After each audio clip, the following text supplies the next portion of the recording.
గారు దేవ వసంత సురేష్ గారిని ఈ యొక్క దీక్షకు మద్దతుగా వచ్చారు. వారిని మాట్లాడవలసిందిగా కోరుతూ ఉన్నాం.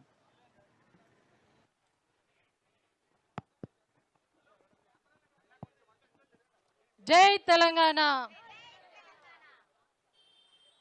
ఈరోజు మహిళా దినోత్సవాన్ని పురస్కరించుకొని అదేవిధంగా మహిళలందరూ కూడా ఎంతో నిష్ఠతోటి మరి కుటుంబం అంతా కూడా బాగుండాలని చెప్పేసి జాగరణ చేసే మహాశివరాత్రి సందర్భంగా ఇంట్లో పూజలు ఇవన్నీ కూడా వదిలిపెట్టి మరి ఈనాడు కవితక్క గారు చేపట్టినటువంటి ఈ యొక్క నిరసన కార్యక్రమంలో పాల్గొనడానికి విచ్చేసినటువంటి మా మహిళా తల్లులందరికీ కూడా ముందుగా మీ అందరికీ పేరు పేరున హృదయపూర్వక నమస్కారాలు తెలియజేసుకుంటూ, మరి అక్క అంటే పదవుల కోసం కాదు, ఎప్పుడైనా కూడా మీరు తెలంగాణ ఉద్యమం కేసీఆర్ గారి బాటలో నడిచి ఉద్యమాన్ని భుజానెత్తుకొని అమెరికా నుండి తిరిగి వచ్చి మరి ఈనాడు స్వరాష్ట్ర సాధన కోసం మరి తండ్రి వెంబడ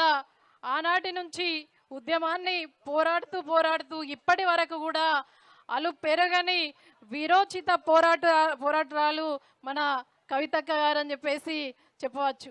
ఈనాడు పదవులు ముఖ్యం కాదు, నాలాంటి ఆడబిడ్డలందరూ కూడా మరి ఉద్యోగాల్లో కావచ్చు, చట్టసభలలో కావచ్చు, అన్నిట్లలో కూడా ముందుండాలి, నా యొక్క ఆడబిడ్డలకు ఎక్కడ కూడా నష్టం వాటిల్లొద్దు అని చెప్పేసి ఈ యొక్క కార్యక్రమాన్ని తలపెట్టినందుకు మనమందరం కూడా గట్టిగా అక్కకు చప్పట్లతోటి కృతజ్ఞాభివందనాలు తెలియజేసుకోవాలి. ఎన్ని చప్పట్లు కొట్టినా తక్కువనే. ఎందుకంటే ఈనాడు అక్క చెప్పినట్టుగా మానవ సేవనే మాధవ సేవ అన్నారు. మనం అందరం కూడా పూజలు చేసుకొని కుటుంబంతో ఇంట్లో ఉండాల్సిన సమయంలో మరి ఇక్కడ ఉన్నాం. మన సాటి ఆడబిడ్డలు మరి నష్టపోతుండ్రు కాబట్టి ఇదే నిజమైన మరి జాగరణ ఒక్క పొద్దు అని చెప్పేసి చెప్పడం జరిగింది. నిజంగా కూడా ఈనాడు శివుడు తన శరీరంలోనే అర్ధ భాగం పార్వతికి ఇవ్వడం జరిగింది. మరి దైవత్వమే బోధిస్తుంది. ఆనాటి నుంచి కూడా మరి సగభాగం వాళ్ళ భార్యకి ఇవ్వడం జరిగింది. దాంట్లో సగభాగం ఈనాడు మహిళలు సగభాగం అని చెప్పేసి ఆనాడు పరమాత్ముడే చెప్పిండు. అయినా కూడా ఈనాటి ముఖ్యమంత్రికి అర్థమైతలేదు.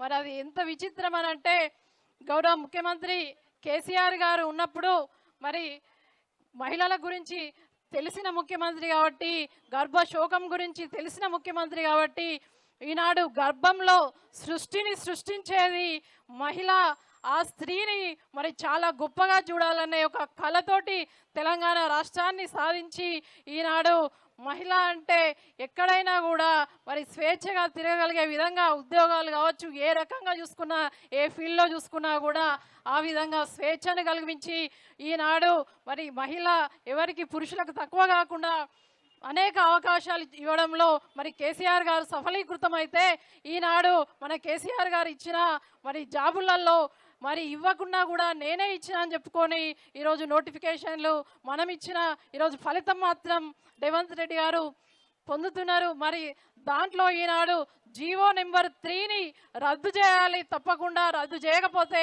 దాంట్లో మహిళలు నష్టపోతారు కాబట్టి తప్పకుండా మీరు జీవో నెంబర్ 3ని వెంటనే రద్దు చేసి జీవో నెంబర్ 41ను అమలు చేయాలని చెప్పేసి రేవంత్ రెడ్డి గారిని మా మహిళలందరి పక్షాన కవితక్క వెంట ఈ రోజుతో కాదు మరి నిజంగా కూడా స్ట్రీట్న ఫైట్ చేస్తాం అని చెప్పేసి తెలియజేస్తూ ఈనాడు విచ్చేసిన మా మహిళా మండలందరికీ కూడా పేరు పేరున ధన్యవాదాలు. చివరి శ్వాస వరకు కూడా మేము అందరం కవితక్క వెంట పోరాడతామని కూడా తెలియజేస్తూ జై తెలంగాణ. ఓయూజేఏసీ నాయకులు నరసన్న గారిని మాట్లాడవలసిందిగా కోరుతున్నాం.